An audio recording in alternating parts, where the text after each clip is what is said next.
Every night, on my walk home from work, I listen to true crime podcasts.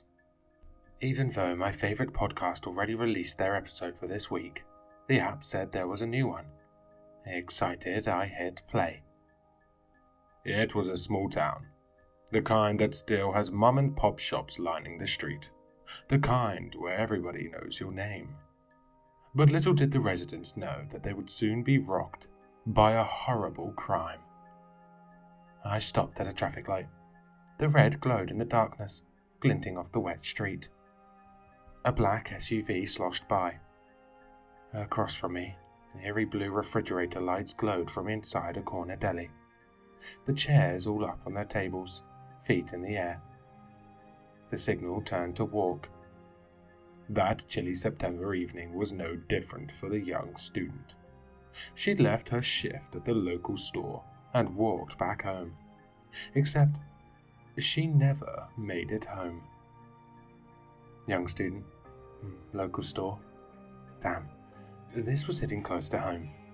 I was a part-time student at Franklin Community College and worked at the local convenience store. And, of course, I was walking home. I glanced behind me, looking at the alleyway behind Alessandro's Pizza, which was dark except for the neon light spilling from the sign. Her boyfriend reported her missing the next day.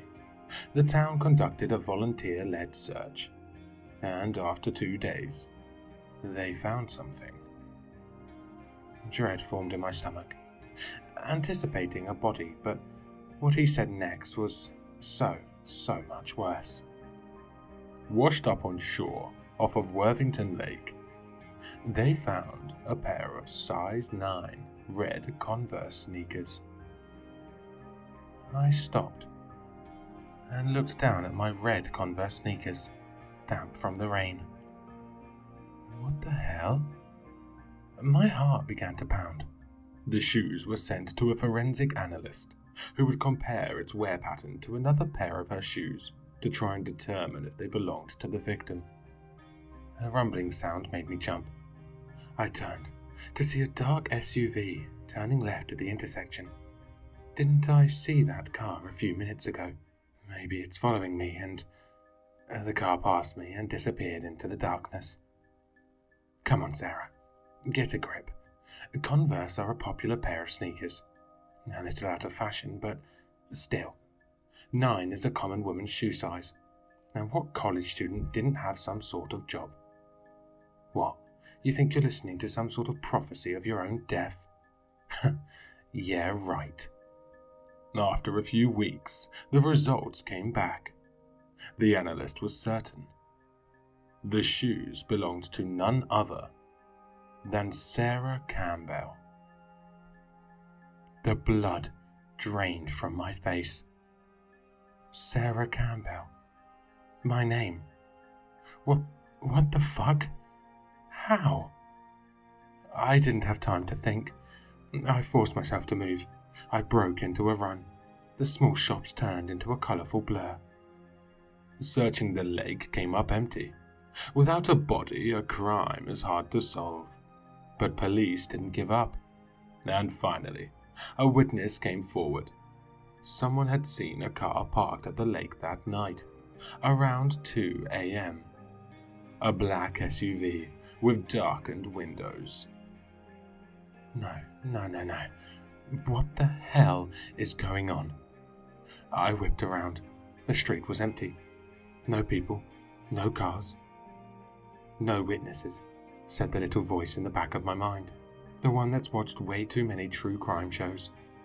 My eyes scanned the shops, all closed. There were 6 black SUVs matching the witness's description in the Franklin area, but one of them in particular caught Detective Nolan's eye. It belonged to John Kelly, a registered sex offender. The sound was so soft I almost didn't hear it over the voice of the podcast. I whipped around and there it was. 2 blaring white headlights behind me, coming from a black SUV. I forced my legs to pump faster. The car didn't speed up. It crawled along, slowly, taking its time, like the driver knew he would catch me, no matter what. I glanced back, trying to make him out behind the darkened windshield, but the headlights were too bright to see anything. Kelly wasn't just a registered sex offender. He'd been convicted of assaulting a woman he worked with, who had multiple piercings and short dark hair. Just like Sarah. The car crawled down the road, stalking me, like a lioness stalks her prey. I veered left, onto our dark residential street. Just a few more steps. Headlights flashed across me, illuminating my running shadow on the pavement. I didn't look back. I just ran as fast as I possibly could. The little brown house with the yellow shutters came into view. I sprinted across the grass, grabbing my keys from my pocket. Click. I threw open the door and slammed it shut behind me. Then I turned to the deadbolt, collapsed against the door, and began crying. I heard the rush of the car passing our house, continuing down the road. But I wasn't safe. Gabe wasn't home yet. I was alone, in a dark house, with someone driving down the street who knew exactly where I lived. Still sobbing, I checked all the locks. Then I called Gabe, who assured me he was 5 minutes away. I made my way down the dark hallway and headed into the bathroom. Then I set my phone on the counter, grabbed a clump of tissues, and began to blow my nose. Click. I jumped, whipped around, but it wasn't coming from outside the door. My phone screen lit up. The podcast was still playing. I must have hit it when I put the phone down. It had skipped several minutes forward, according to the play indicator. "What do you think happened to Sarah?" the baritone voice asked. I reached for it to turn it off. "Well, she told me she wanted to run away before." I stopped dead. It was Gabe's voice, clear as day, coming from the speakers. "She did. Why?" the voice asked. "She wasn't happy with her grades, her job, her parents. She told me sometimes she dreamed of just moving to some random state and leaving it all behind." I froze, staring at the mirror. I never said that.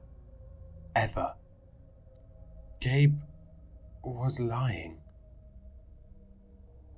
I mean, that was hurtful to me as her boyfriend, you know. I thought we were going to get married someday, but apparently she didn't feel the same way. My heart pounded in my ears. "So, you think she just skipped town and is happily living her life out somewhere else, rather than being abducted or murdered?" A pause. "Yes, that's exactly what I think." That's all for now. Thank you to our listeners. The outro played. I stared at my reflection, everything coming down all at once, my mind trying to race and catch up with what it meant. The front door creaked open. Footsteps sounded outside. "Sarah, I'm back." I backed away from the door. "Sarah?"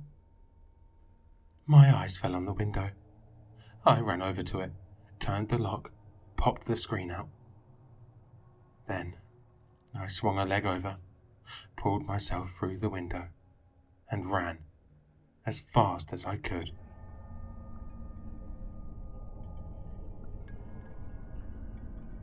Hello listeners, if you enjoyed this story, please check out the author in the description. For more content, leave a like, comment, and subscribe for more sinister readings.